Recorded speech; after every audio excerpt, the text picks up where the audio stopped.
জয় Hind sir. জয় হিন্দ জওয়ান। জওয়ান, একটা আতঙ্কবাদী পাকিস্তান থেকে হিন্দুস্তানে প্রবেশ করেছে আর আমরা সূত্র থেকে জানতে পেরেছি ওই আতঙ্কবাদী একটা কালো জ্যাকেট পরে আছে। আর হ্যাঁ, ও সেক্টর 5 এর পূর্ব দিক থেকে প্রবেশ করেছে। তুমি গিয়ে বিষয়টা ভালো করে পর্যবেক্ষণ করো। ওকে স্যার, জয় হিন্দ। বর্ডার থেকে পালিয়ে তো কোনো রকম ভাবে চলে এলাম, কিন্তু এই ফৌজি রাজা এত সময় নিশ্চয়ই সব বুঝে গেছে। ওরা তো আমাকে খুঁজতে খুঁজতে ঠিকই চলে আসবে। আমাকে তাড়াতাড়ি কিছু একটা ভাবতেই হবে।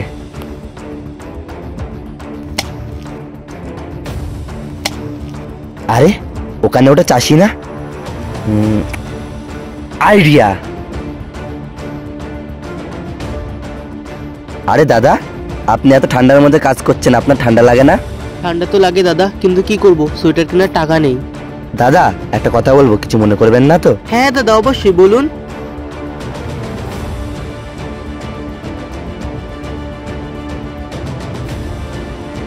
দাদা আপনি না আমার এই সোয়েটারটা রাখুন, আমার কাছে অনেক আছে। আই না দাদা, লাগবে না। আরে দাদা রাখুন না। আরে দাদা, আরে দাদা রাখুন না, আমার খুব ভালো লাগবে।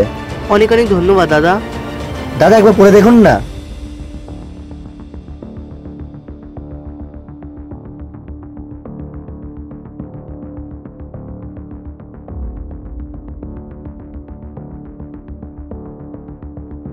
দাদা চেনটাতে লাগান।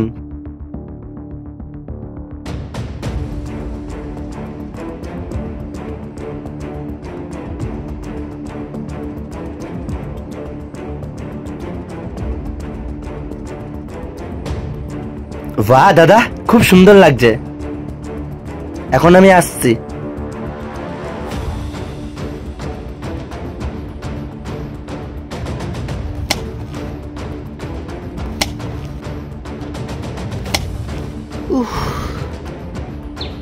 আজকের মতো কাজ শেষ হলো, যাই এবার বাড়ি যাই।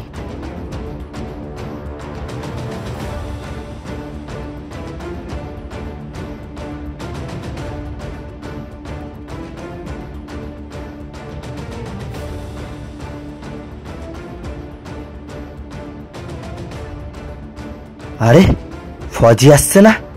তাহলে আমার সন্দেহ ঠিক ছিল, ফৌজি আমাকে খুঁজতে খুঁজতে ঠিক চলে এসেছে।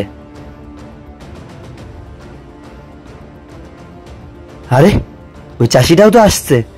বাহ, এবার খেলা জমবে, মজা দেখি। দাদাটা কত ভালো ছিল, আমার ঠান্ডা লাগছে বলে দাদাটা আমার জ্যাকেটটা দিয়ে দিল।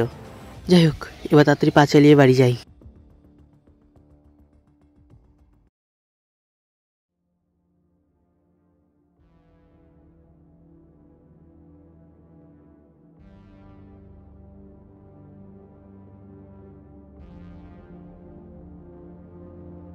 এক মিনিট।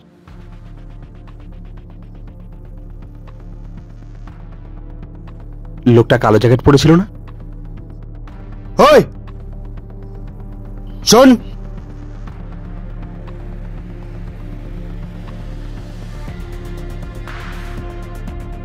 হ্যাঁ স্যার বলুন। আগে তুই কোদালটা ওদিকে ফেল। কিন্তু কেন স্যার? ফেলতে বললাম তো, ফেল। ঠিক আছে স্যার। হাত উপরে তোল।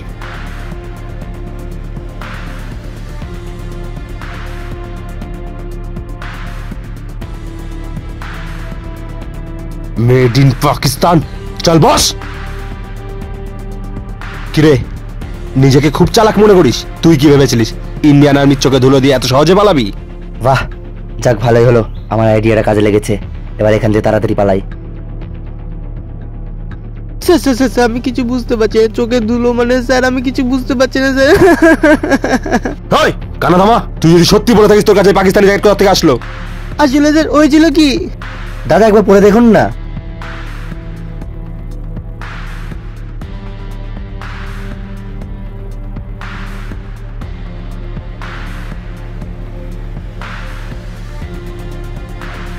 দাদা চেনটাতে লাগান।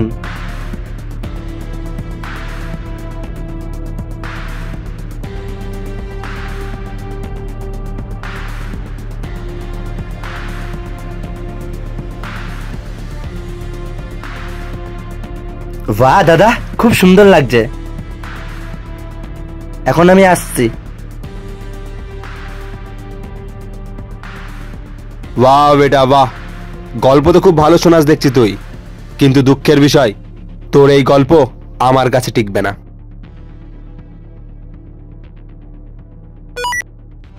Join sir. জয় হিন্দ জওয়ান। জওয়ান, তোমাকে আরেকটা কথা আমি বলতে ভুলে গেছিলাম। ওর গলায় একটা পাকিস্তানের সিম্বল বানানো আছে, এতে তোমার চিনতে সুবিধা হবে। ঠিক আছে স্যার, আপনি কোনো চিন্তা করবেন না, আমি গিয়ে দেখছি।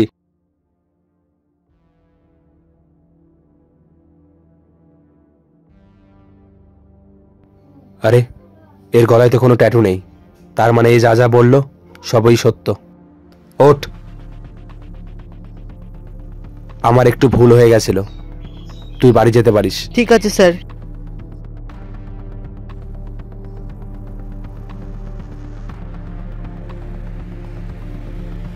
ওই কৃষকের তথ্য অনুযায়ী এই 1 ঘন্টার প্রক্রিয়ায় ওই আতঙ্কবাদী বেশি দূর যেতে পারেনি। আমি যদি একটু পা চালিয়ে যাই হয়তো ওকে ধরে ফেলতে পারবো।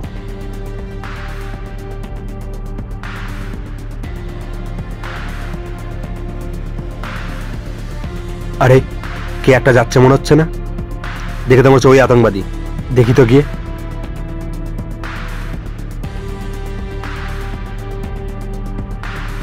ওই, কে তুই? আর এদিকে কোথায় যাচ্ছিস? স্যার, আমার নাম শিবা, আমি কলেজ থেকে বাড়ি ফিরছিলাম। ও আচ্ছা, ঠিক আছে, তোর এই মাস্কটা খোল। কেন স্যার? খুলতে বললাম তো। না না স্যার, আমি খুলবো না, আমার এমনিতেই ঠান্ডা লেগেছে। খোল। স্যার স্যার, খুলছি খুলছি।